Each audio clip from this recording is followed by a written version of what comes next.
تو بھائی وہ دور گزر چکے ہیں۔ اس وقت ناظرین میں آپ کو بتاتا چلوں کہ سائفر کیس میں فارن منسٹری کے جو سائفر اسسٹنٹ نعمان ہیں وہ ڈپٹی ڈائریکٹر عمران ساجد اور ایک اور ہیں حبیب بن عزیر اور سابق سیکریٹری خارجہ سہیل محمود، اور ان کے 164 CRPC کے اسٹیٹمنٹ ریکارڈ ہو چکے ہیں۔ اس کے علاوہ اگر آپ دیکھیں تو پرائم منسٹر ہاؤس کے سائفر آفیسر اپنا سامون کیسر ہیں شاید وہ ہیں، اور ایک DSP MS ہیں حبیب گوہر وہ، اور ڈپٹی سیکریٹری ہیں ساجد محمود وہ، اور اعظم خان جو عمران خان کے اپنا پرائیویٹ سیکریٹری تھے، ان کے 164 CRPC کے اسٹیٹمنٹ ریکارڈ ہو چکے ہیں۔ اب جب اتنے سارے اسٹیٹمنٹ 164 کے ریکارڈ ہو چکے ہوئے ہوں جو گواہی دے رہے ہوں کہ جی سائفر کے ساتھ لیٹس پلیٹ کرتے ہیں، تو پھر عمران خان کے لیے بچنے کی کون سی جگہ بچتی ہے؟ عمران خان کے پاس بچنے کی یہاں سے کوئی جگہ نہیں بچتی۔ اب اس میں عمران خان کے لیے جو اہم ترین کے معاملہ ہو سکتا ہے وہ یہ ہے کہ عمران خان کو لمبی سزا ہو سکتی ہے، جو سزائے موت بھی ہو سکتی ہے، یہ میں پہلے بھی بتا چکا ہوں۔ تو بہرحال ناظرین اب ہم آتے ہیں دوسری طرف 9 مئی کے کیسز میں۔ 9 مئی کے کیسز میں بھی عمران خان بہت بری طریقے سے پھنس چکے ہیں۔ عثمان ڈار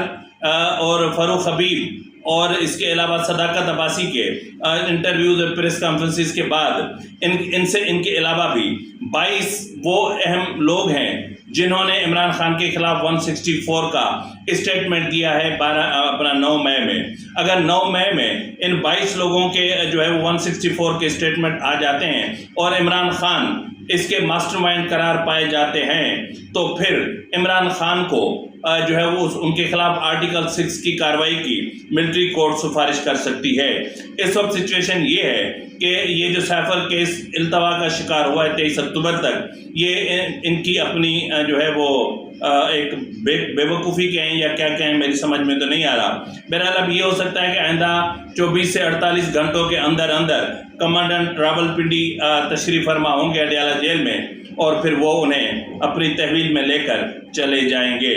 اب اس کے حوالے سے یہ بھی اطلاعات موصول ہو رہی ہیں کہ سائفر کیس کی جو فردر پروسیڈنگز ہوں گی وہ ملٹری کورٹ میں ہوں گی،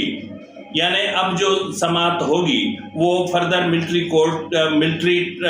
تحویل میں جہاں وہ قید ہوں گے وہیں پر ہوگی، کیونکہ شاہ محمود قریشی بھی 9 مئی کے واقعات میں ملوث ہیں۔ یعنی عمران خان کہتے ہیں ہم تو ڈوبے ہیں سن، ہم تم کو بھی لے کے ڈوبیں گے۔ عمران خان خود تو مرا ہی مرا، اور شاہ محمود قریشی کو پارٹی چیئرمین کی لالچ نے اس قدر مروا دیا کہ اب شاہ محمود قریشی کے پاس بھی بچنے کا کوئی راستہ نہیں بچتا۔ عمران خان کو ملٹری ٹرائل کے لیے ملٹری کورٹس کے حوالے کیا جا رہا ہے، ملٹری کے حوالے کیا جا رہا ہے۔ اس کے حوالے سے جو خود PTI کے وکیل ہیں شیر افضل مروت صاحب وہ کیا فرما رہے ہیں، یہ ذرا اہم ترین بات ہے جو سننے والی ہے، ذرا ملاحظہ فرمائیں کہ شاید حکام جو ہے وہ چیئرمین PTI عمران خان کو ملٹری کورٹ جو ہے بھجوائیں، تو لہذا پاکستانی عوام کو خان کی طرف سے میں آگاہ کرتا ہوں کہ یہ جو آئے دن آپ لوگ پریس کانفرنسز دیکھ رہے ہیں اس کو جواز بنا کے شاید حکام جو ہے عنقریب خان کو جو ہے ملٹری کورٹ میں جو ٹرائل شروع ہو گئے ہیں،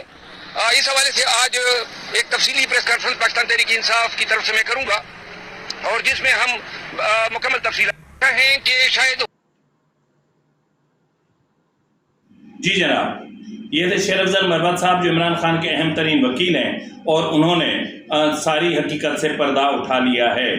اب آپ کو اندازہ ہو چکا ہوگا کہ معاملات کس طرف جا رہے ہیں، ٹھیک ہے جی۔ یہ تو ہو گیا عمران خان کا چیپٹر۔ اب عمران خان جانے، خدا جانے اب عمران خان جانے کیا ہوگا۔ اب عمران خان کے حوالے سے جس طرح میں نے کہا کہ آرٹیکل 6 تو ملٹری کورٹ میں اگر 9 مئی کے حوالے سے ان کے خلاف آرٹیکل 6 کی کارروائی کا اطلاق ہوتا ہے تو پھر ملٹری کورٹ ریکمینڈ کرے گی حکومت کو، یعنی حکومت پہلے کابینہ میں معاملہ لے جائے گی اور کابینہ کے بعد پارلیمان سے اس کی اجازت لی جائے گی، اور اس کے بعد عمران خان کے خلاف آرٹیکل 6 کی کارروائی شروع ہوگی۔ اور اس کے حوالے سے جس طرح پرویز مشرف کو کے حوالے سے جسٹس سیٹھ وقار کی سربراہی میں ایک اپنا کورٹ تشکیل دیا گیا تھا، وہ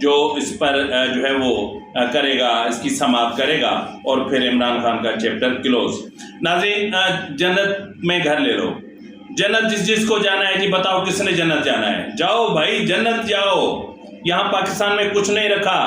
جنت نکلو، کیونکہ جنت ہی وہ جگہ ہے کہ جہاں آپ کے لیے بہت ساری چیزیں موجود ہیں۔ یعنی جنت آپ کو جانا ہے تو پھر کیا کرنا ہوگا، ذرا یہ ملاحظہ فرما لیں۔ یہ جنتی ہے تو میں آپ کو سرٹیفکیٹ دیتا ہوں کہ جو یہاں آ گئے ہیں وہ تو جائیں گے، جو لاہور جائیں گے کس مارچ کو وہ بھی انشاءاللہ سیدھے جنت میں جائیں گے۔ یہ تھے پیپلز پارٹی کے رہنما جو کہہ رہے ہیں کہ اس وقت جو جلسے میں موجود ہیں یعنی اس پروگرام میں موجود ہیں یہ تو گئے سمجھیں، باقی جو نواز شریف کے استقبال کے لیے وہاں پر جائیں گے وہ تو سیدھے ہی جنت میں جائیں گے۔ اور جنت میں کیسے جائیں گے، اور جنت کی ٹکٹ بانٹنے والے یہ نون لیگی جو ہے وہ اپنے posters per chief of army staff کی تصاویر آویزاں کر کے نہ صرف پی ایم ایل این کے وجود کو مسخ کر رہے ہیں، ایک غیر جمہوری غیر سیاسی جماعت ڈکلیئر کر رہے ہیں، اسٹیبلشمنٹ کا بغل بچہ جماعت ڈکلیئر کر رہے ہیں، وہاں پر اس طرح کی حرکتیں کر کے اور پتہ نہیں وہ کیا ثابت کرنا چاہتے ہیں۔ ناظرین، یہاں پر میں آپ کو بتاتا چلوں کہ گزشتہ دنوں اسٹیبلشمنٹ کی ایک اہم شخصیت نے سعودی عرب میں عمران خان اپنا نواز شریف سے ملاقات کی، اور اس کے علاوہ بھی کچھ شخصیات نے ملاقات کی، کیونکہ نواز شریف پاکستان واپسی سے پہلے